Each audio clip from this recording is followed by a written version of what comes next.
Hello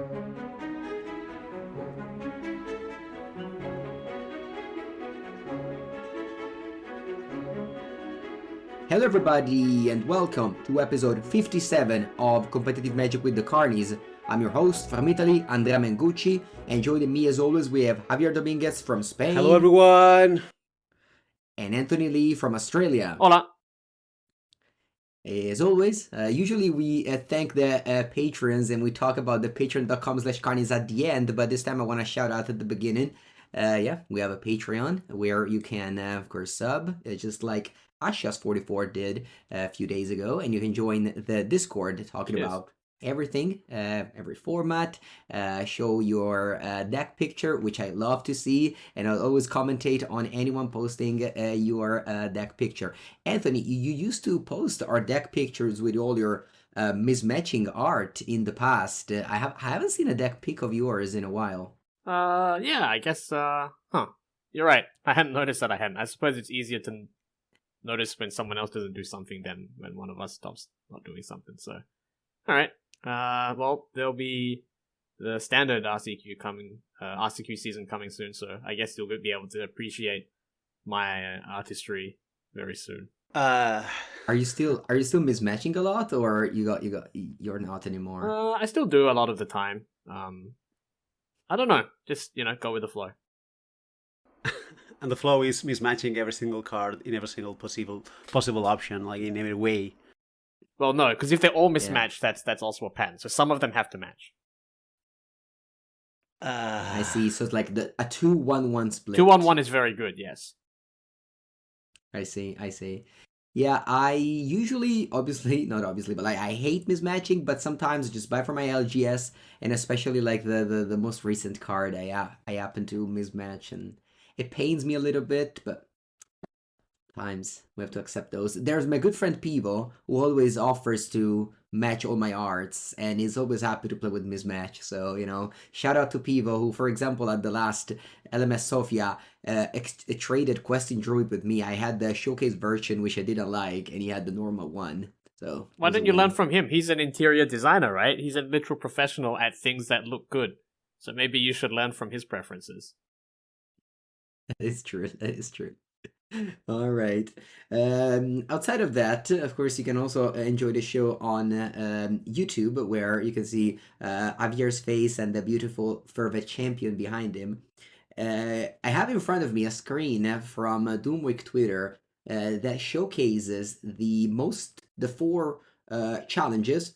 Of course, strategically hasn't shown the modern qualifier, for strategic purposes. But there's a lot of scam in these tournaments. Most importantly, on the first and the last one, there are 5 and 6 copies of scam in the top 8 of those magical events. And of course, that is the Discord of the past days, and we are a competitive Magic podcast, so I would say that it's interesting for us to discuss about it. And yeah, guys, of course I have my own opinion, but as a host of this podcast, I'm asking you first, Javier, Anthony, do you guys have any opinion on why Rakdos Cam has such a dominant performance in the online events, whereas when happened the paper event, it's fine. It's one of the good decks, it doesn't do 6 out of 8 every time or things like this. Well, for starters, I think you are the one of us that has played the scam the most, so I think you probably should be the one giving us the insight first, if that's okay. Because you have better information, yeah. Well, so I remember when Lord of the Ring came out, Orcish Bowmaster came out, I figure out the strength of the card, and Scam was the best home. Some people were playing Death Shadow at the time. You also, remember, were trying Death Shadow at the time. But I felt that Scam was just the best home for it. The deck was amazing, much better than Murktide. And yeah, I won the Mox playoff. But then, I don't know, I felt like the deck was trying to cannibalize itself too much in the mirror match and things like that. So I kind of dropped it. But then it did very well at the PT, of course, winning the PT. And ever since, I was like, I'm kind of off Scam. There are actually some bad matchups for the deck, which I don't want to face. most importantly hardened scales, which I constantly lose to. For color, as you know, it's not a great matchup and etc. But I guess those decks, there's also something more. Like Rhino is also not great. Hammer Time is also not great. But yeah, all in all, Scam is just a super strong opener deck. If you just Grief Evoke on turn one, you probably win the game. So it's still like the best choice, and it is. We can't say that it isn't the best deck, but like when I play it, I don't feel like it is the most certainly best deck that will, top 8, 5, or 6 out of 8. So these results on Magic Online to me are just weird. And I feel like they are there because there's like, I don't know, like 3/4 of the event is scam, things like that, Yeah, I think that happens a lot more in Magic Online, where a lot more of the field tends to converge towards one deck. I mean, I want to clarify that, these. Sometimes I think these Magic Online challenges, the results aren't always very indicative. Certainly, like, I'm thinking of the standard format before Wilds of Eldraine, where, like, blue-black midrange was just absolutely and completely dominant. And, when we actually tested, that deck kind of sucked, Like, it wasn't even a good deck. I'm not saying that black-red Evoke is as bad a deck as blue-black midrange was, or that we found blue-black midrange was, but it really underscored that there was just no connection between how good a deck was and how well it did in these challenges, honestly. And I think part of that is the Magic Online ecosystem, where you have to compete in a lot of formats, across the different challenges if you're grinding Magic Online. And that means you don't get to put a ton of effort into each one, I think. So being able to pick something up and jam it without as much preparation as if you were playing in just that one, I think tends to lead to these meta games that become, they really converge on like specific decks, I think, because it's much easier to just copy and still do reasonably well, especially because most other people are doing that in the same context of Magic Online. So I don't know, like I just don't think these matter that much, and I think this is I think the current discourse is something of a consequence of the importance of challenge results having been overrated for, well, a long time. A long time, I would say. But I think it's about time somebody said they're not that important. Well, I mean, you have some point with the Magic Online metagame being like condensated and such, but I would like to point out, I don't know what you think with this, but this is not a blue-black situation, because this is a deck that literally won the PT, but also like was good in the PT. And it's a deck that's also widely played like in paper or whatever. Like, I think your point is actually very valid, where, Magic Online challenges being like plagued with an archetype doesn't really mean the deck is good, but it's also like way less likely to happen in Modern, because Modern is widely played in paper, so a lot of people just play Magic Online with the same decks that play in paper, which is not the case in the Standard, because the Standard is not that much played anymore, like in paper, like in like big tournaments or whatever. So I think the Standard, the Scam doing well, is actually way stronger of an indicator than any format in Standard will be, or even like, I don't know if Pioneer qualifies here, but like Legacy for sure as well. So I think that's an indicator of the strength. Like, that's more important than it will be in other formats. That's reasonable. So on top of the 4 challenges, there was also a MTGO PTQ, which is another. This one is actually important event, like over 300 players, 9 rounds of Swiss, and we have Andre Strasky qualifying, finishing the top 2. He played Scam. There's 3 Scam in the top 8 and 2 more in the top 16. So of course this dominant performance continues over to the qualifier, although much less than in the challenges, where I don't know if you saw it, but it was just very much more prevalent than in the qualifier, which actually I don't know if you guys saw it, but the winner is Alpinko on Tron, Modern Green Tron, literally the list that Javier wrote about in the Aruya article. I don't know if you can see a difference, but I think it's just exactly that. Now I see exactly It looks the 775. same, I yeah. will say, Great yeah. choice. Yeah. Yeah, Good, the So, good deck qualifiers, I building. think, Good deck yeah, building. they definitely count for more. I think this is This is more like what I would expect. Like Black Red doing very well, but not completely absurdly. This feels more representative to me. I mean, I would like in the dark. I would have said the qualifier is a lot more convincing to me about where a deck is at than any number of challenges. yeah, and yeah, I mean, as kind as of what al- you'd expect. yeah, and as always, my theory about Four Color consistently doing bad in longer tournaments. So 9 rounds of Swiss, 0 for Color in the top 8. Just I don't know, just it keeps on happening like that. Although it is probably amongst the most popular deck. But one question I want to give you is, how big of a concern for a ban announcement is the metagame prevalence of a deck? So not the win percentages, but the metagame prevalence. Do you think that a deck being, I don't know how big a scam, but I think like looking at this challenge result, this scam again, they don't have data as I think for these events, but let's say maybe it was like 30%. Is that ban worthy if it puts up a 30% just prevalence in a format? I mean, if the deck is not good enough, people will eventually play it less because it will be targeted, and then the deck will be worse, and then people will play other things, right? So the how much of Is that like necessarily how much true play? in modern? Yeah, I mean it will, right? Like you only play like if you play a scam and you're facing like I don't know like hate decks every round, you will be like, okay, I'm gonna play another deck. You're only gonna play a scam if it's good enough to stand that pressure. Well, I'm I thinking feel. about Murktide, which is a deck that was consistently incredibly popular and had a horrendous win rate. But it was Like, never as popular as Scam is now. Was it? Like we never saw this with no, Mortet. the most It was too dominant. bad. It was too bad to actually win this more. Well, I'm thinking about it was like also incredibly popular, which Rakdos. is the point, right?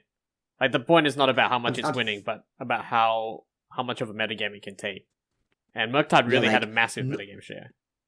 yeah, but like nobody ever talked about banning any cards from Murktide because Murktide was consistently winning very little, or rather, like below 50% win rate, whereas Scam isn't. But it's Like barely Scam above, is, like it doesn't have an yeah, but outrageous win like rate.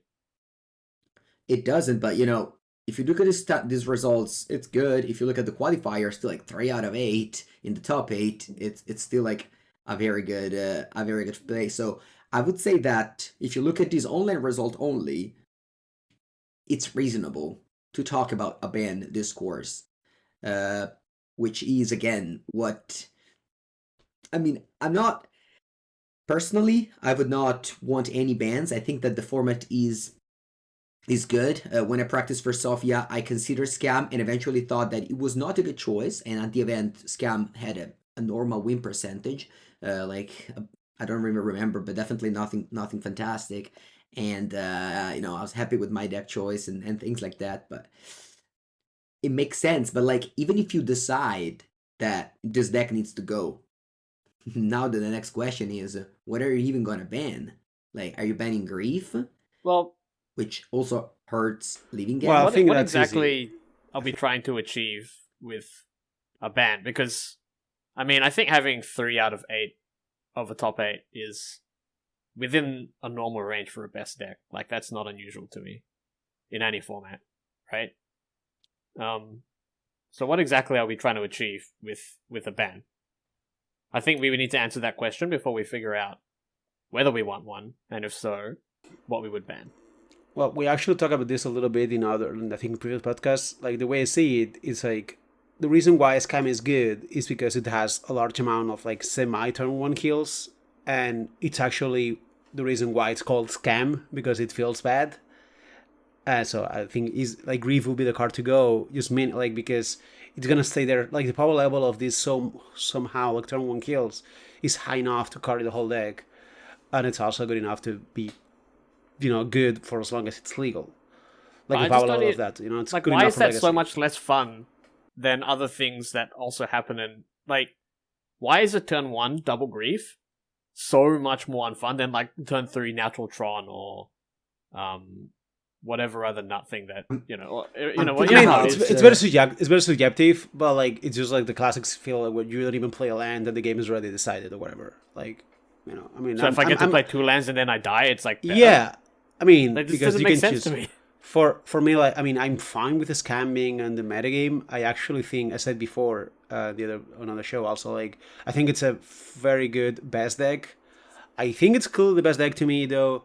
But I think if you're gonna ban something, it has to be good. Like anything else you touch in the deck, it's like, I mean, you could probably make the deck way weaker if you remove Dalthy Walker, but Walker is keeping a lot of decks in check as well. Like it's very hard to ban things, obviously, but I think Wraith will be the case. And by the way, Scam, like, I agree to some extent that it's not that great, but I also think it's good enough to just I think the whole modern format is worked around the Scam. Like, you can say it's 3 top 8s or whatever, but usually most of the top 8s are decks that are good to okay against a Scam, and decks that are bad against a Scam are like almost out of the metagame by extension, but because of how played it is, because how resilient it is to like decks that are not good against it. And I think that's usually a sign we see before a deck's like too good. Like usually a deck gets banned not only because it's good, but also like the whole thing is warped around it, and that's kind of happening. Like we see a lot of decks, like like you see a lot of decks that are bad against a Scam that are not much played anymore. And that's like, like I'm talking about decks that are still fine, obviously. No, it's all like you can play Mono Protection from Rakdos in the main deck or anything because it's still modern, and I don't think the metagame share for Scam is like too high. But yeah, and to answer your question about how fun it is, I mean, it's subjective. Like, I don't think the presence of Tron is particularly fun, but I also don't think the presence of Living End is. That's what I'm saying. If everything is like that. Well, but then, not everything though. Like there are some. I mean, there were turn 2 kills in Stormy Modern, and they went away. And they cut Splinter Twin because the metagame was not very diverse. Like there's a lot of things you can ban the deck for, and I think if you're gonna cut something from a Scam, it would be Grief. But the issue with banning Grief or attacking a Scam is it's a fine best deck. And what if you cut, like, imagine you cut Grief and then the best deck becomes like Amulet, or Tron. Like it's very dangerous, like whenever if Mortet had been like the best deck by a lot or whatever, it also would have been fine, I will say. So yeah, I mean, I think the most important question here is like, as competitive players, is like, okay, this is a situation. Every one of us can think there should be bans or not. I think probably banning Grief will make things better short term, but maybe not long term. But the thing is, what do we do now? Like, let's say we have a tournament in Modern. Scam is the best deck. It's also the most played deck, and it's also warped the format around it. What do we do? Like, how do you guys approach tournaments? Well, first of all, that this is our primary concern is already the first step. I think you have to recognize that, people always talk about bans or like, wow, there's like infinite this in the challenge and everything is terrible, but a lot of players don't seem to be happy or willing to move past that, which is fine if that's not what you want. But if you're trying to compete, your next step should be, what now? What do I do? Not what does Wizards of the Coast do? Unless you actually work for Wizards of the Coast, I guess. But for the rest of us who are competitive and aren't working for play design, this kind of discourse is not terribly helpful because sometimes this stuff is exploitable. And even if it's not, then maybe you have to try to figure out what to do within those confines. So, yeah, I mean, obviously the first thing to do is, I think, check whether you have to be doing the thing, which is, it's always step one, right? Because we've had metagames like this before, and sometimes you do just have to do the thing. But the bar is really, really high, right? That you absolutely have to do the thing. Like, I think you have to do the thing was, I don't know, it wasn't even true of Eldrazi Winter or Hogak, right? Because for the Hogak PT, we played Phoenix. And for Eldrazi Winter, like, obviously the Eldrazi deck was the best deck, but I remember the Asian pros, the Japanese pros, and Li Shijian did incredibly well with Living End. So, I mean, if you didn't have to do Eldrazi during Eldrazi Winter and didn't have to do Hogak during Hogak, was it a summer? I don't know what it was. during the Hogak season. It doesn't seem very likely that Scam is on those levels, right? No, I don't think that's necessarily true because Anthony, you're assuming that I don't know this how to say this in English, like the strength of a deck is not proportioning how likely you are to be forced to play the deck.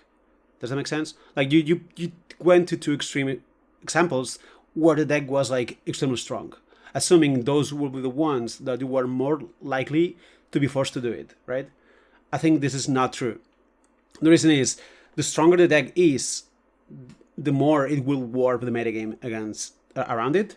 So Hogak was a PT where stock Leylands were playing in the main deck. And that means like playing Hogak was maybe less likely than playing a best deck that was not as warping. But in that case, I feel like it's always correcting, because either the deck is so powerful that it becomes warping enough that you cannot play it, or it's not that powerful and then you don't lose that much by doing something else. There's more about this, because there's also like how capable is the format to adapt to the deck. Like, okay, Hogak Leyland was very easy to adapt, but what about Pro Tour Oko in a standard, where it was the best deck, but also the format could not really adapt to Oko because Oko was like not supposed to be there in a way. Like, it was just too good for what the format could do reasonably. Like, you could beat a deck that maybe was fine against Oko, but it will be like a 52%, and also will lose every single game against every other deck or whatever. And that's something that it's also we should evaluate in situations like this. We have to evaluate how strong a deck is, how much of a metagame share it has, and also how can a metagame adapt against it. Because a deck like Scam, it is way harder to fight from a deck building perspective than Hogak was. Like, you could play mono white soldiers with 4 Leylands of the Void main deck, and you will be not that bad against Hogak. If that makes sense. But if you're gonna be good against a Scam, you probably need to be one of those decks that are actually just good against it. Yeah, it needs to be on a structural level. You can't just put cards in your deck. Yeah. That's different. Let's take the example. Let's take your example. So last episode we talked about the Modern Super League, and we talked a lot about that. And you prepared. You had your deck ready to beat Scam because you expected Young Dingo and Corey to be on Scam, and Mason was the wild card. It could have played anything, but so you were ready for Scam. You picked up a list of 4 color tuned to beat Scam, and you ended up, correct me if I'm wrong, losing to Scam twice or just once? I lost to Scam once. I beat Full Color twice. But my deck, Okay, deck was bad in the mirror, and good against a Scam. But like I also drew 4 beans against the mirror, and I didn't drew lands against a Scam. So it's like, okay, sorry, yeah. I thought you lost twice against. No, Scam. I don't know if you saw the games, but I was like extremely lucky against Mason actually across the 2 matches, and I just didn't function much. Like, I just color screwed twice or something in the other games. Like, obviously you can still lose to most decks or win most decks, beat most decks. No, of course. Yeah. But overall, Scam is definitely a deck that can pick apart any bad matchups and win it on the back of that famous Grief Scam turn 1, or just, even Shieldred can pull out a win against many decks. So it's a powerful deck, and I think that if you had to attack it with the ban list, it would be Grief. It wouldn't be, I think, anything I've read on internet in these days. And a ban of Grief would also hurt something else, like Living End, which I don't think it's, like, reminds me of when they banned Ayubugin, which also hurt Tron, and that was fine. Like, I don't think it was, Tron players who were really upset when they banned Ayubugin, but I think the modern format went on normally, and they just forgot about Eldrazi. I mean, there is some Eldrazi decks, but they were much weaker. I should remember the Australian team playing Banto Eldrazi in that World Magic Cup. Anyway, so I think that the format could carry on normally, and we competitive Magic player would probably just adapt to it. But the thing is that I don't think a ban of Grief is needed right now. And what about you guys? Like, if you had to say, like, would you ban Grief or not right now? Well, does it matter? I mean, let's just think about what we would do now, right? Like, what happens when they don't ban Grief? Like, what would we do? And I think banning Grief will be fine, but also it's fine if they don't. I don't have any strong feelings about that. Yeah. Like, I mean, I think it just doesn't matter that much either way. Like, yeah. So we know we have to react to whatever they do, so we can plan for that, I suppose. But Yeah, I remember Nassif saying that once on questions like this. I don't care. I just play with the cards they give yeah, me. that's basically that. but also I really like agree. yeah, I think banning Grief. I mean, I think having Grief in the format is not great, but we don't know. Maybe not having Grief actually becomes worse. Yeah, better the devil, sometimes. I don't know, like, if the whole format was just Beans Mirrors, I think that would be an unendurable hellscape compared to this. I think that would be so much worse for the game. Definitely. Yeah, but I don't think that if you ban Grief, that's the outcome. Could literally be. We don't know. I mean, maybe it's all Tron mirrors or Amulet mirrors, and I also don't want to play. I want to play that even less than. No, but Black Red mirrors. like decks that destroy the Being decks or whatever, they bet against a scam. And you try to play Beings against Amulet, you're never winning. But like those decks, Amulet is not good against a scam. Like this could easily be the outcome. Obviously, it's not super likely, but it could happen. And if it happens, it's like, all right, going to time every round. Like whole tournaments become draws. That could be very bad. Yeah, the fact that Scam makes a tournament fast is definitely an upside. An upside for. It's a very good best deck. Like a best deck that's like flat-ish match. Yeah, like fast-ish, flat-ish, uninteractive or whatever. That's I'll take it. Like sometimes you get scammed on the draw, whatever. Sure, but it's fine. But we got a bit away from the more practical thing that we should be thinking about, right? Like, what do we think people should do now, or in similar situations to this? Oh yeah, true. Well, we're talking about this, like how adaptable a deck can be. Like, okay, let's say imagine you play a tournament where there's gonna be like a 50% of a scam in Modern. Suddenly, 50%. Okay. Like you're playing a local RCQ of 30 persons, and like you could totally see that happening. 16 scams or whatever. Mm-hmm. At this point, you could start going crazy, like play Enchantress deck with Island of Sanctity and like ways so creatures don't kill you or whatever. You could play mono white control enchantment decks or whatever, and you could make it so this deck will crush a scam. Like this deck will surely crush a scam if you play enough like cards that are good against it. And you could cyborg like a bunch of Veil of Summers and just have removal hate enchantments or whatever. Like this could happen, right? Like I'm not saying that will be the best way, but there's easily a deck you can build that will crush a scam. I think it will involve those cards probably. Like imagine like four of each per red per black card. Worship and Island of Sanctity. How is scam ever beating that?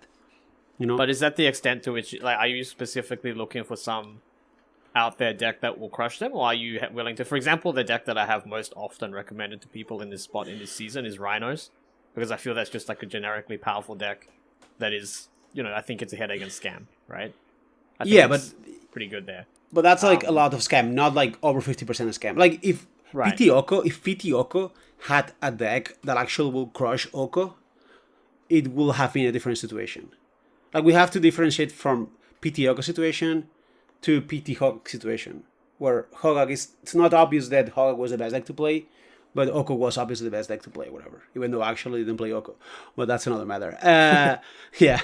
Like, if you have this amount of scam, you could build a deck that beats scam. So this narrative of, like, nothing can beat the scam well is actually not true.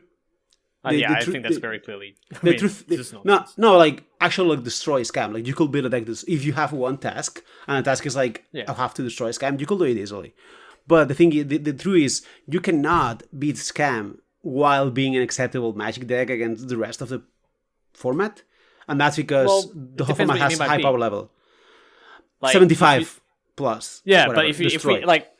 I would be quite happy with just 55 or like even 60 is like kind of awesome if it's if you're respectable against the rest of the field, and that's a lot easier to do, right? Yeah, but that's a different exercise, because I think recognizing that being possible, because maybe you can be in the middle, right? Like maybe there's a blue-white control prison deck you can build or whatever. Like I think for me going forward or whatever, I think these kind of situations are the ones that actually are better for brewing. Like, I agree. If you could brew a deck that's actually crushing a scam, ignoring the rest, and then you can make that deck actually playable against the rest of the field, you could be good enough against scam, probably for these modern challenges. Like, if you go out of those, there will be not as much as scam, right? That's a different situation as well. But I think those are the factors I will take into account here. Like, just like how vulnerable the deck is, how much is it played. Because even if Scam was the best deck, if it was like a 12% or 15%, honestly, that probably means you should play Scam. If you identify the deck is the best deck and it's like 10, 15, even 20, whatever. Because there's just not enough for people to be like, yeah, I'm going to play Rhinos, even though it's bad in the format because it beats Scam, because they will, there's 80% of non-Scam. Like, what are you going to do with Rhinos if it's, assuming it's bad? Like, if you build this mono-white prison deck, what you're going to do in a turn round 2 is if you play against 8 decks where your deck is non-functional, you have like all these Leylands or whatever. So, I think yeah, the best it's option difficult. in your example is Hardened Scales, which I think it's really one of the best decks in Modern right now because it has a very good matchup against Scam, probably, amongst the deck that it's good. Like a valid deck that has the best matchup against Scam, I think is Hardened Scales, which has a very good matchup against Scam in my experience, and is also just a solid, very good deck. Although it has a very high entry level, like barrier, like not just anyone can be like, oh yeah, I want to play this challenges, I want to crush the Scam players, I'll pick up Hardened Scales. That will just simply not do that. First, because the deck is hard, and second, because Magic players are very much like how to say, like they don't want to challenge themselves in a to I don't know if you guys can understand me right now, but like people maybe know that Scales is the deck to play, but they're afraid of playing it because they might make mistakes with it.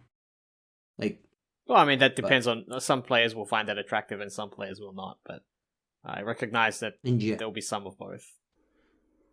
I also tried Scales for some leagues or whatever, and it's probably because I'm used to play these kind of decks, but I actually was like, I thought it was way harder. Like, I found Jagmoth way harder than Scales. That's me personally. I agree with that. Yeah. Like, I was there, it was like, I was sitting there, and I was like my inner self playing Affinity some years ago, whatever. I was just like doing this math, and I was like, okay, I mean, this is kind of complex, but I can do it. Well, there's different kinds of difficulty, right?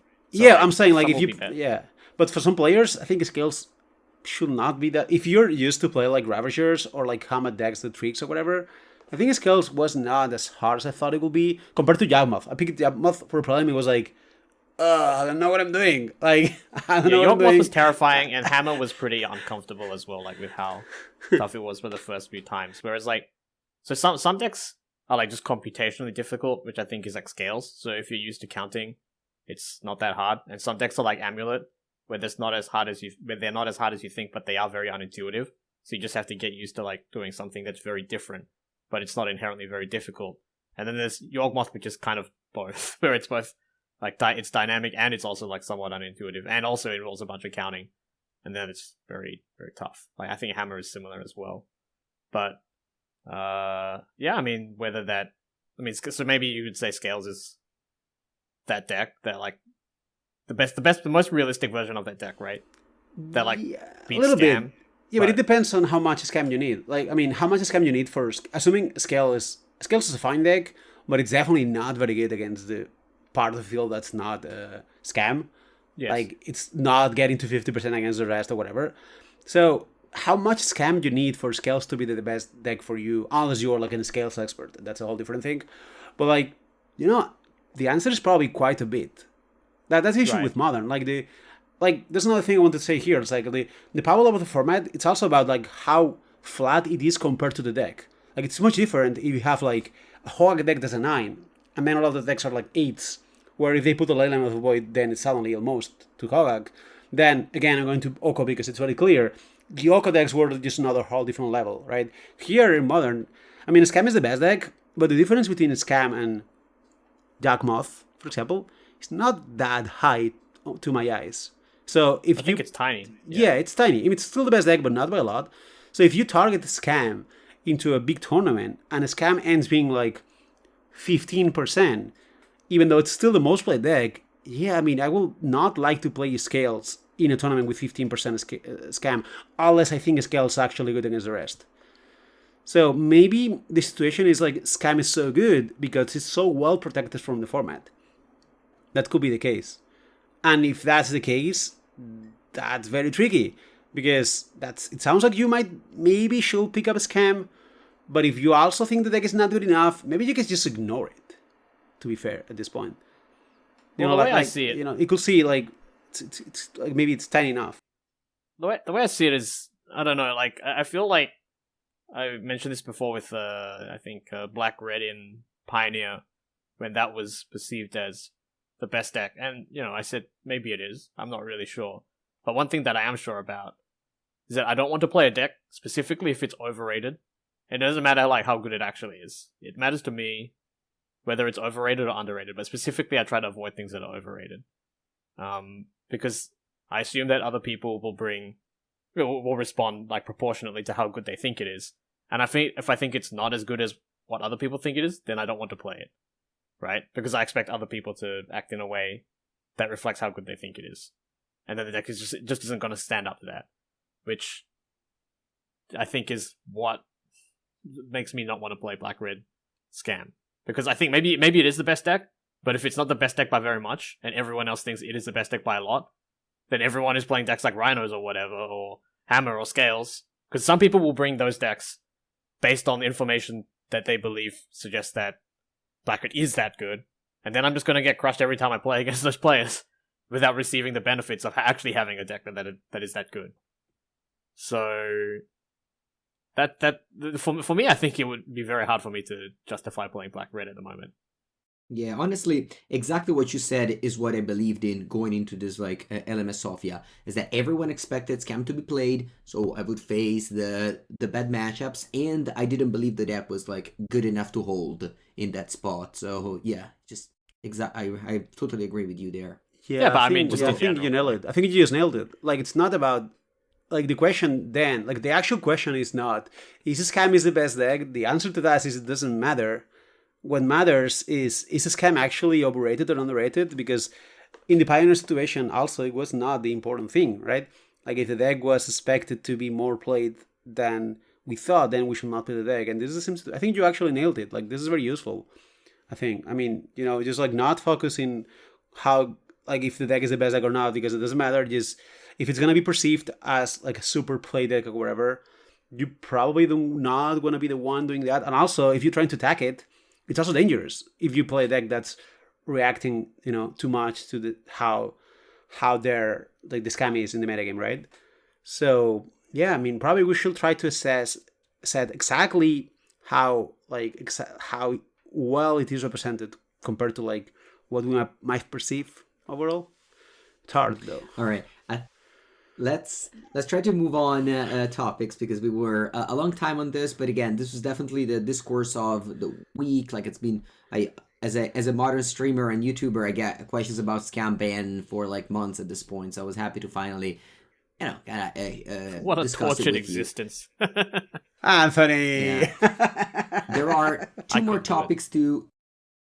topics about Modern, so let's get through them. One is, of course, Gibber Nassif, who top-8'd the qualifier, going 8-1 in Swiss with his brew, which I have played, and it was actually impressive. It's this blue-red deck featuring Boom Bust and Cleansing Wildfire. You have Indestructible Lands, you use Ensoul Artifact and Rise and Shine. You also have Lightning Bolts, Gall Blast, and Shrapnel Blast, you just burn them out. Disrupt the mana of 4-color decks, making Indestructible Lands against Scam is very good. And yeah, he kind of brewed this up by himself, and it seems to be working. I'm curious to know if other people will play it next week, or it was just go as it would just pass by. But again, I played this deck in one league, and it was good. It was a good deck. So I don't know if you guys saw it, yeah, or what do you think? But yeah. Well, the issue is it's with Nassif. So the issue is, did he win because he's so absolutely super good, or did he win because his deck was good? So I will not necessarily trust this topic as much for that reason, which is kind of ironic. Well, he was playing a lot of 4-colors, as far as I know, and he was not doing too well. Just switched to this brew, and not randomly, but he just switched to his brew and top-8'd it. So again, I am against those 4-color decks in general in the long tournament. I believe there is one in the top 16, and it is the Cascade version, which is now the official, I would say, version of 4-color. Why do you keep specifying that you wouldn't play 4-color in a long tournament? Are you telling me that you would play it in a short tournament? No, come on, guys. That doesn't make any sense to me. Guys, not again. Okay. Speaking of short not again. Okay. We'll spare you. Not again. All right. Thank I you. think that blue red deck's really tournaments. interesting though, because I get the idea, right? Like Yeah. I think it's Yeah. if you have the indestructible threat against black red, it's really good, and you have the boom bust plan against 4 colors, so he kind of has the 2 best decks in the format covered in that way. But also Tron as well, right? An amulet or whatever. Yeah. There's going to be a bunch of other decks that randomly get destroyed by one of these, right?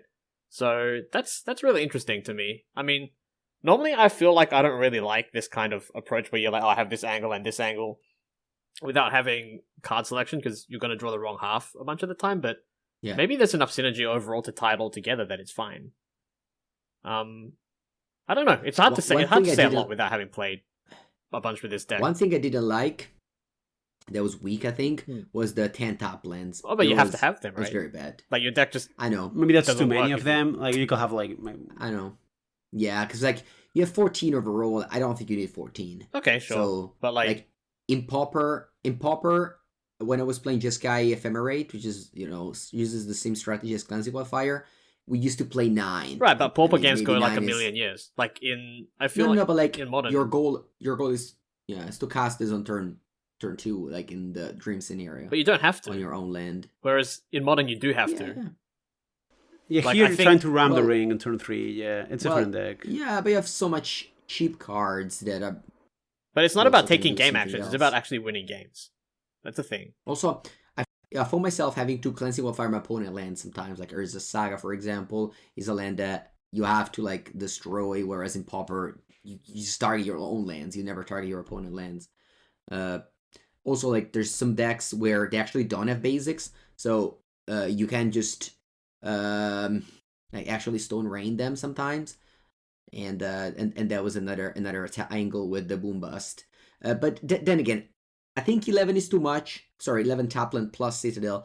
So I found myself again like just falling behind early game. But I think there's potential. And when I was curving out, and I just randomly burning the opponent out was very real because you have 10 large damage spell. But again, This deck seems very good. It interesting seems take. decent. Like I don't know, I the could idea see seems this, fine. yeah. Yeah.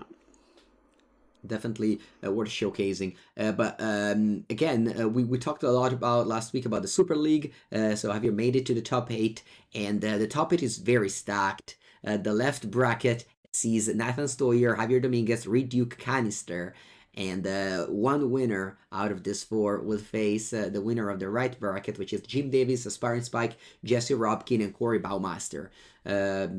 So this week, if I'm not mistaken, so like on Wednesdays, like tomorrow as we Yeah. record, you'll fight Nathan with one single deck. Yep.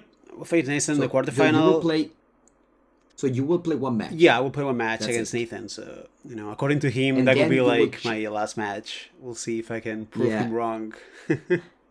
And then the winner of you two plays against Ray Duke Canister the next time with a different deck. Like you don't have to play the same deck. Yeah, that's true. I believe that's true.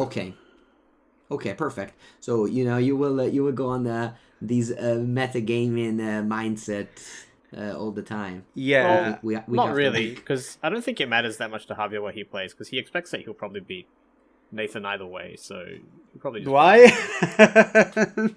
You're really bad at this trash talk thing, Javier. Yeah, We've got yeah. to teach you. We've got to teach you. I have to get better. I have to teach these Yeah. young guys. Yeah, we'll see. Yeah. I'm kind of excited. I Alright. actually enjoyed this little thing a lot. So we'll see if I can make it to the finals, Yeah. like top 4 or whatever. That's cool. I hope you do for sure. Let's change format after talking for 40 minutes about Modern. Thank God. Let's go a little bit. Let's talk a little bit about Pioneer. There was some more regional championships this past weekend. They happened in Southeast Asia and Brazil, I believe. Maybe some more in Mexico Taiwan and as Taiwan. well. Yep. Mexico and Taiwan. Okay. There is. Is there something that stood out to you? I definitely saw Claudio Miranda, going deep with Azura's Control, getting that PT invite. This is an archetype, a beloved archetype for Pioneer players, and it hasn't done very well recently, but I guess he made it work. Claudio's kind of a master. He plays like a lot of this and 5-color Niv. So it's great to see that, someone's playing a deck, the classic, you master your deck and then you win with it despite it not being, the most attractive choice in general. Wow, one divination there, one quick study Yeah, sitting quick in the study. top Yeah, there's a right quick corner. study. Wow. Yes. I actually didn't notice it. I thought all of this was stock, but there is a quick study there. I love temporary lockdown right Oh. now. It seems really good. You can draw lockdown with a Yeah. study. Yeah, there Yeah. is a lot of Convokes. I believe Convoke won 2 different RCs this past weekend, and it also won in the Australian one. Well, So the Australian one it was definitely a heroic, deck. not Convoke. Oh, sorry, heroic. Okay, but still, like very aggressive strategies are definitely succeeding in Pioneer. I mean, yeah, I don't love Pioneer, but it just keeps showing itself as the most diverse format, doesn't it? Like, For sure. all the topics are Yeah, like, and you know, shifting they're how looks Mango like- likes them, you know, like 6 different decks or It whatever. shifts in interesting ways. Like it's not just Yeah. a cycle that repeats over and over, but like I don't know. We just had no idea that Convoke would suddenly burst out like we this. also Like, see like small tweaks of different decks or whatever as well. Yeah. Oh, this is a 5-color human deck Ooh, check- without Cavern of check Souls this because it's not out. legal yet, but Tai- you know, the Anthony deck. Exactly. Yeah.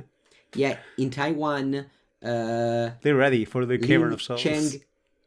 Lin Cheng Soon top-8'd with 5-color humans Wow. with the beloved Werewolf Pack Leader into Mantis Rider combo curve that we talked about last, They're getting last ready. week. They're ready. I mean, that's They a very are strong ready. curve. Yeah.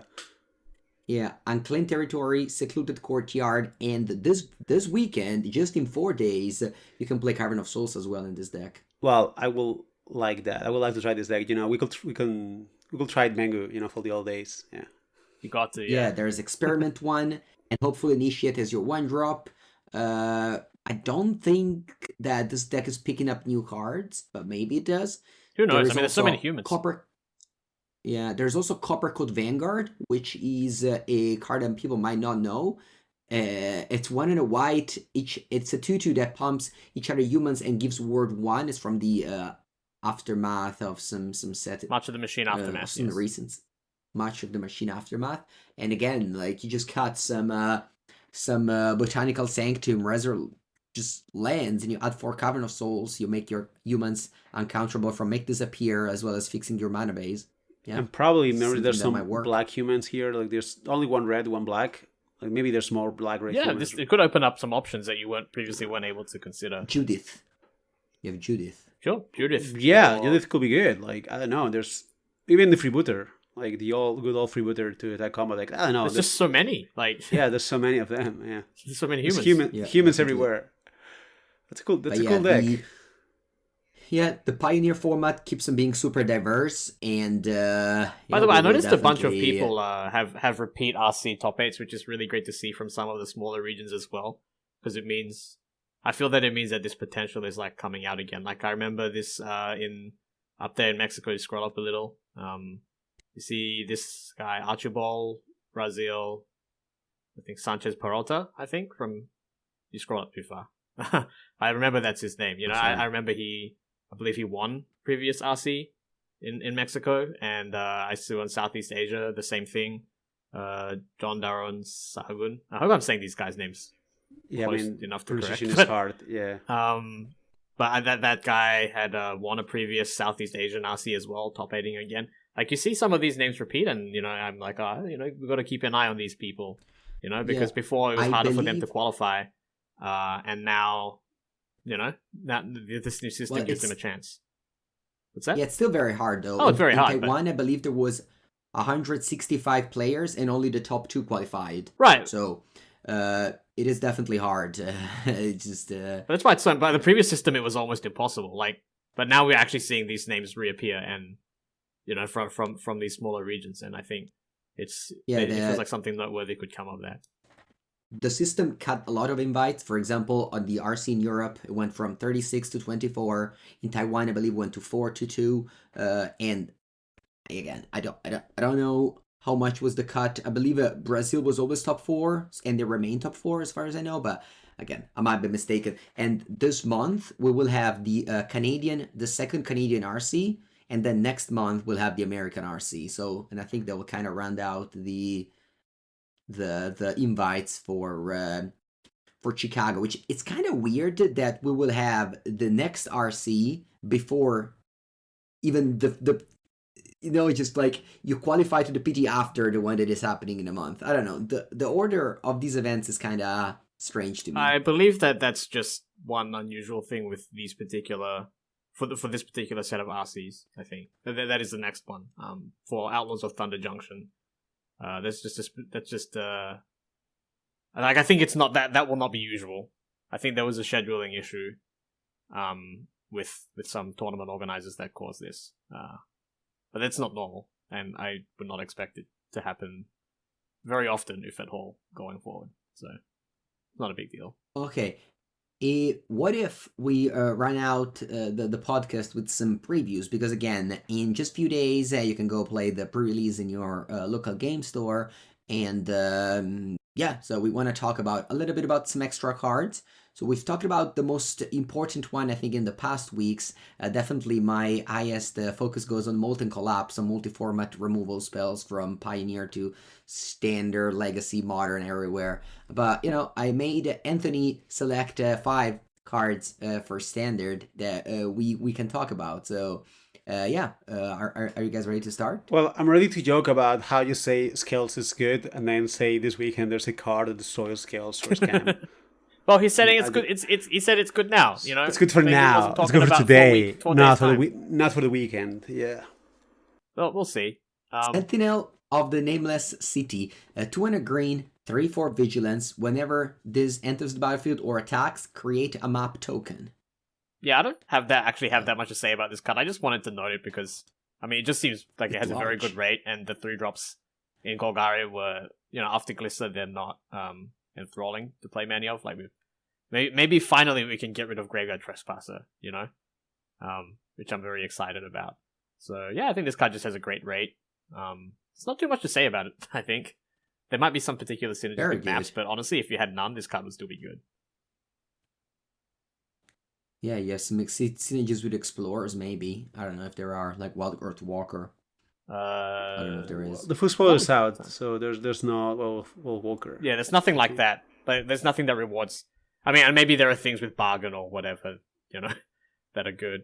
There's Doors of One that whenever. Oh no, never mind. That's when you gain life Explorer. Yeah. Yeah.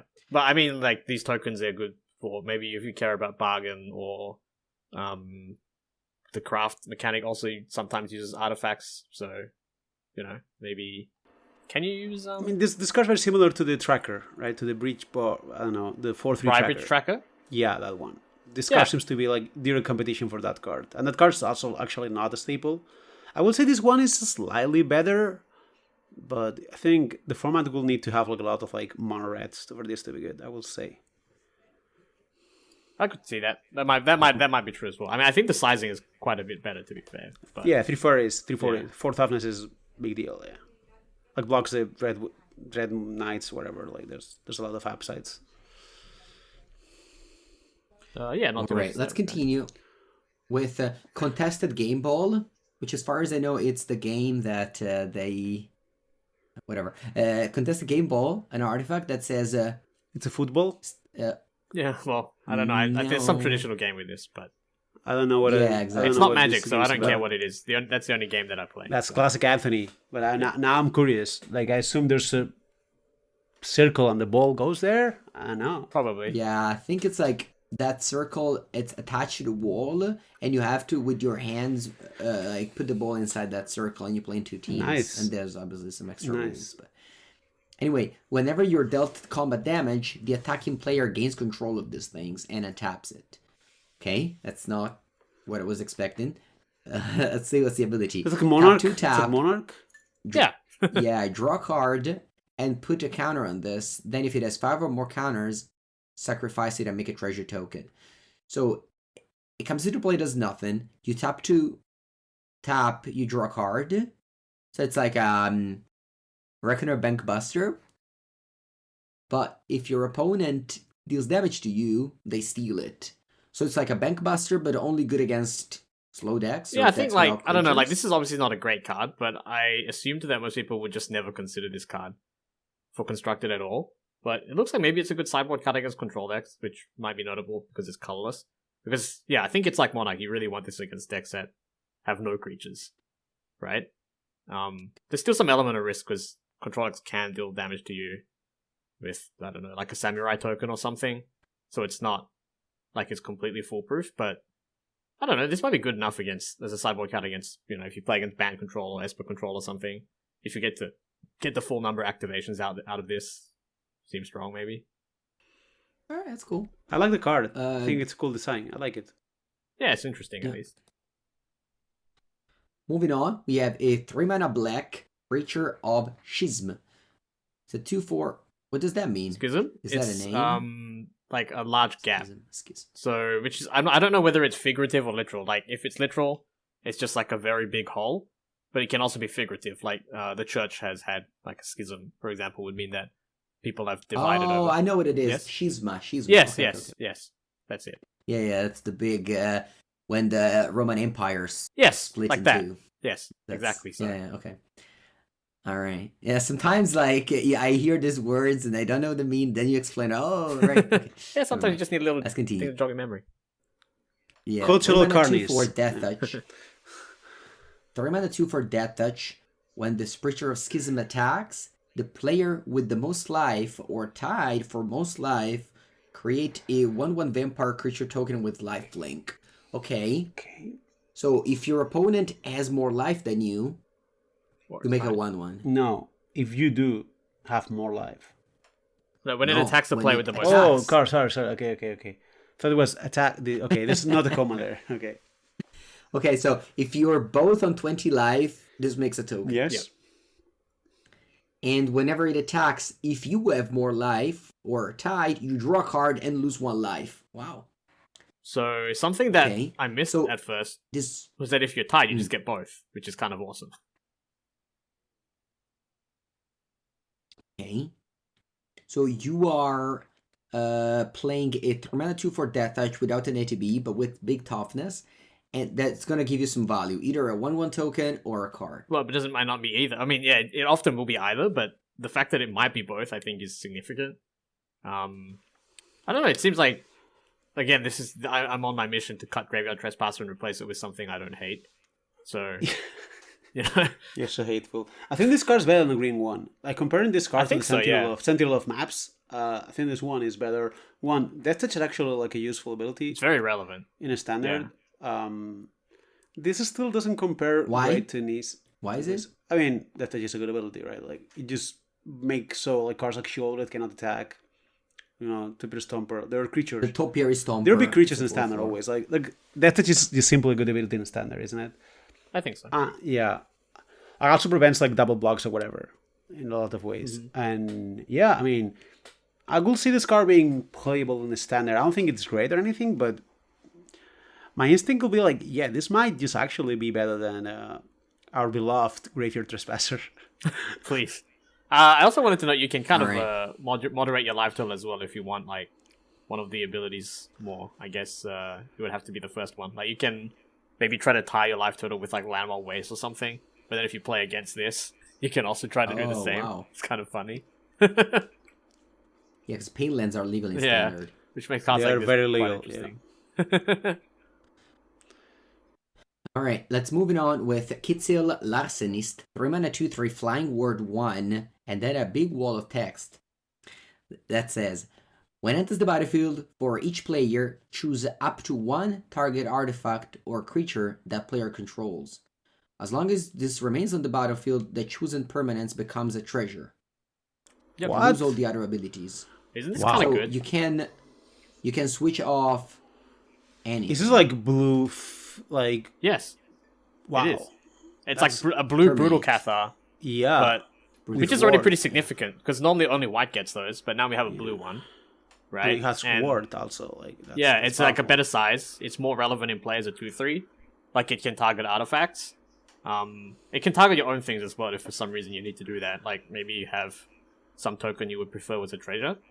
And something else that's kind of neat is that cards like Brutal Cathar are a little bit worse against ETB effects because when the Cathar dies it re-triggers them, right? But that's not true for this card. So for example, like it's usually like you could never like Cathar, like I don't know, to take an extreme example, an Atraxa, or a less extreme example, what do you call it? The Topiary Stomper, Whereas with this you can't, because if your last one dies, they don't re-trigger their card. I think that's quite like And nice change. and this is a human, so Yes. it can go into 5-color. Well, I mean, humans this deck. is better in that deck than Cathar will be, right? Presumably. I think so. Yeah. Yeah. Like, it's better against Mono in Devotion because you can just get the Couple of Thorns or whatever, right? I mean, I guess they don't lose Devotion. Or even a Planeswalker, or also a Planeswalker you can get. No, Artifact or Creature. Oh. I mean, either way, like, this power level of this card this is a good card. Like, this is on surface as good as Cathar, kind of, which was like Yeah, I want to totally play this in fine cube. card. I want to put this in cube as well. Yes, it's Maybe, great. yeah. I mean, definitely. I mean, this. Yeah. And also, it's hard to overlook. I mean, sorry, it's easy to overlook how good Ward 1 is in this kind of cards because often these have to be killed, right? Like, this is, you have to use them all on this creature. But Ward makes it so, like, if you're playing specifically here, if you're on the draw and you have to go for the throat or whatever, and they just play this guy on 3, you cannot kill it right away. So even when it's bad because you don't play creatures or whatever, it's still like a fine 2/3 flying creature they cannot kill, that easily. I don't know. This is good. I mean, this could be. I will see this card and think it's good even if it didn't have flying, but it's a 2/3 flying Ward 1, which is not that far from being okay. Yeah, it's a lot going on. Let's continue with Inti, Seneschal of the Sun. Alright, does Seneschal also mean something? Yeah, it's a specific position. Like, it's a job someone can have. Yeah, I think it's Senescal in Okay. Spanish. Yeah. Anyway, think. the 2-mana 2/2 legendary, and whenever it attacks, you may discard a card, and if you do, you put a +1/+1 counter on target attacking creature and it gains trample. And then it says, whenever you discard one or more cards, exile the top card of your library, you may play that until your end turn. And when I read this card, I felt like it was very good, because what happens is you just have a 1-drop. There is even one in the set that is decent, that works with artifacts. Then you play this on turn 2, you attack, you discard a card, whatever, and you just pump that creature forever. And then I guess you don't, that's not the best scenario because you don't get the card advantage, or rather the card parity right away, but then the turn after you can do it again, you can actually loot a land away. And yeah, putting +1/+1 counter and giving trample is no joke. This is cool. Yeah, I mean, can we call this the Red Raffine, Anthony? Yeah, I was thinking, yeah, alright, whatever, fine. Yeah, I'll let you have this one. Victory. Yeah, I don't know. This is like, do you remember for some time we were trying to play Conspiracy Theorist in Standard? The little 2-drop from Strixhaven? This just seems like a really awesome Conspiracy Theorist, I think.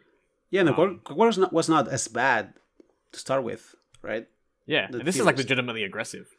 Yeah, Like, I mean, this is a good card. Also, it might get to a point where we reach a critical mass of enough effects that are playable in its own that enable decks like Reanimator or whatever. The same way Fable did. This is a kind of card that's good enough at doing this that also helps. Like, it also targets itself, right? So, you can just build a 2/2 for 2. Then it attacks on 3 as a 3/3 that actually loots a card, which, it's acceptable. And yeah, I mean, it's a good card. I mean, we're gonna see this card played in a Standard, I'm sure. Like, it's definitely interesting with Harvester that they're both like cards that like both enable to be aggressive but also enable discard synergy. So you start to get like these hybrid strategies, like decks that are both Reanimator and mid-range decks. And yeah, I think that's something really interesting about spoilers in general, like when they can do more than one thing. So the possible applications are multiple. Yeah, what am I seeing here? Another card. Mango? Oh And gosh. another card that I think is good, and we haven't mentioned yet, is a Tithing Blade. This maybe is just a common, so it's definitely going to impact Pauper. I don't know how much it's going to impact Standard, but again, I think Pauper is really, really good. And what it does is a 1 and a black artifact. When it comes into play, each opponent sacrifices a creature. So it's like Trial of Ambition, which I played in Pioneer before.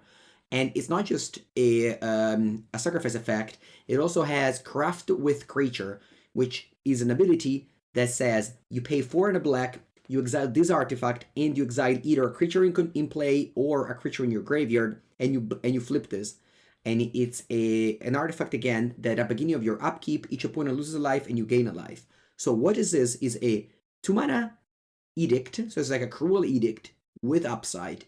And the upside in Pauper that is huge is that you can do so much with an artifact. You can sacrifice it to a deadly dispute. You can return it to hand with Glintalk or Corfit Walker. You can blink it with Ghost.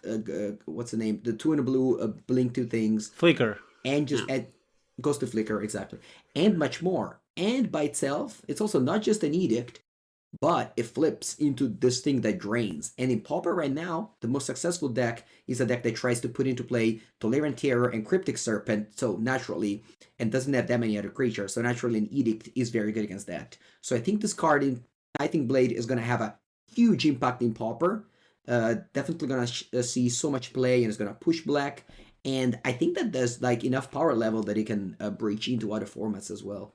Yeah, this is the kind of card that I meant when I said, from the first spoilers that, we remember the week that we were literally looking at the spoilers as they were coming out, and I said, well, these cards with craft are probably worth considering just because they're spells stapled onto a game object, and just being an object is becoming something that's inherently valuable in Magic now. And I think, this is exactly the kind of spell that I was thinking about, that they could print that would make that true. Yeah. After this podcast, I plan on making a video for China Fireball where I go over the most impactful Pauper cards from the set. But I guess we guys super briefly go over them here. We have a Mephitic Drought, which is basically an Ichor Wellspring. It costs 1 in the black, comes into play or dies. You draw a card and lose a life. So much worse than Ichor Wellspring, but still similar enough that the cards could see play, because Ichor Wellspring sees plenty of play in Pauper. And then we have Fanatical Offering, which is slightly similar to the Deadly Dispute, which gets plenty of play in Pioneer as well. And it's 1 in the black. As additional cost, you sacrifice an artifact or a creature, you draw 2 cards, and you create a map. So maybe you can play this card in the Pioneer. Clearly Treasure is better, I think.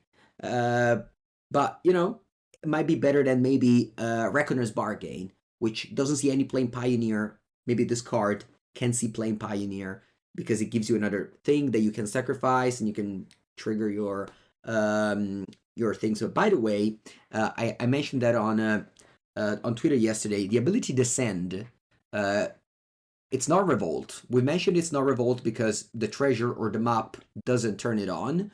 But there's something that turns it on that doesn't turn on Revolt, which is Cycling Troll of Kazandum or Surveilling to the Graveyard, a permanent, with like a Dragon's Rage Channeler.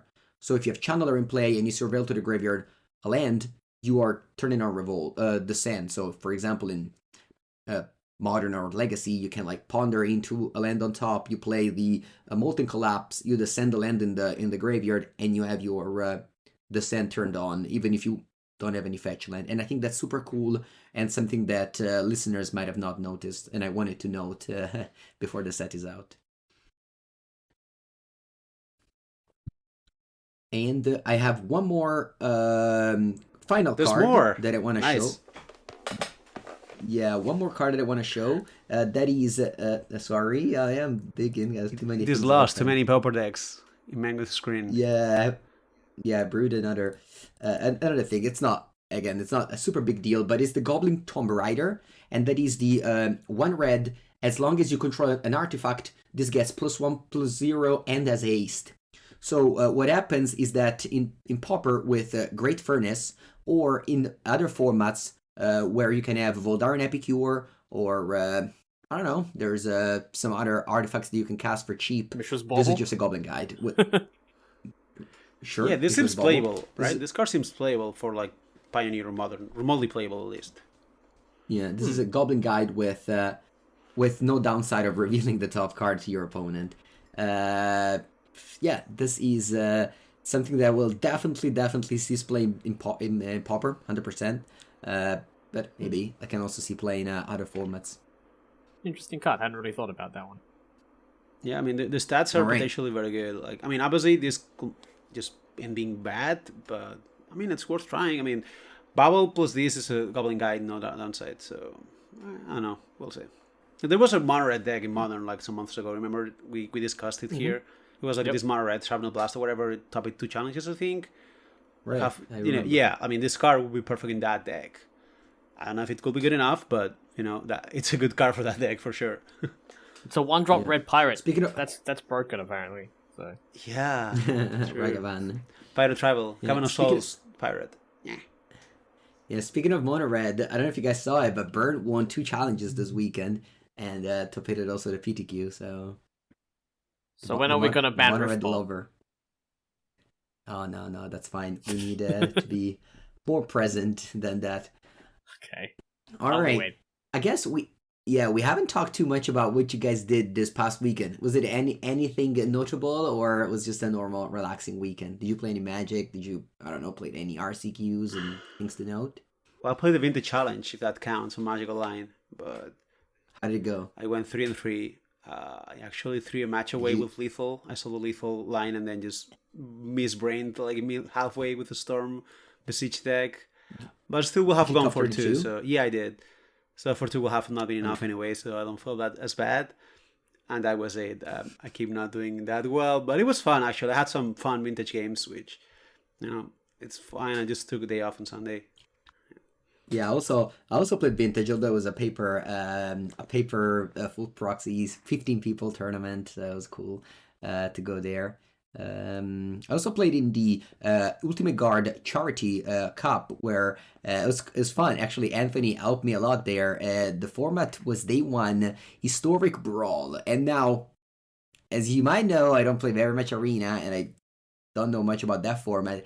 Anthony feed me a Thalia list, which I have not lost with yet. On the ladder, I am 11-0, and in the tournament, I went 4-0. So, undefeated in Historic Brawl, Italia, you can net deck the list. Classic Anthony Brew. Anthony Brew never loses. I watched, I was watching Nathan play, and yeah, we both thought the format was actually pretty fun. Like, obviously, neither of us have touched the format before this event, but it was actually pretty fun.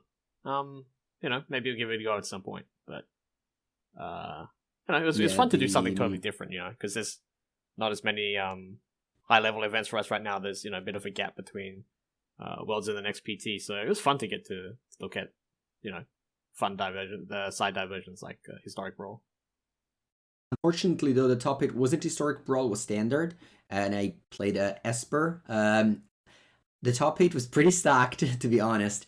And somehow Nassif finished last in his group on day 1, and a player that finished first couldn't be in day 2, and nobody else wanted to play, I guess, and they just picked Nassif. I played against Nassif in the quarter, and he just wrecked me with Domain, and I was playing Esper. So Nassif beat you while he was playing in top 8 of the qualifier.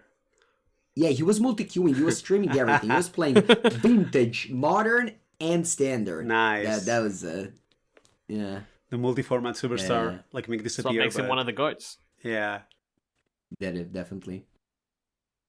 All right, guys. I think we're good to go for today, right? Mm-hmm. Sounds fun. Yeah. We're wrapping it up. I mean, thanks for listening as always, and let us know. Cheers, guys. If you have any questions or whatever. Yeah. Okay. See you next time. Bye-bye. Bye-bye. Cheers.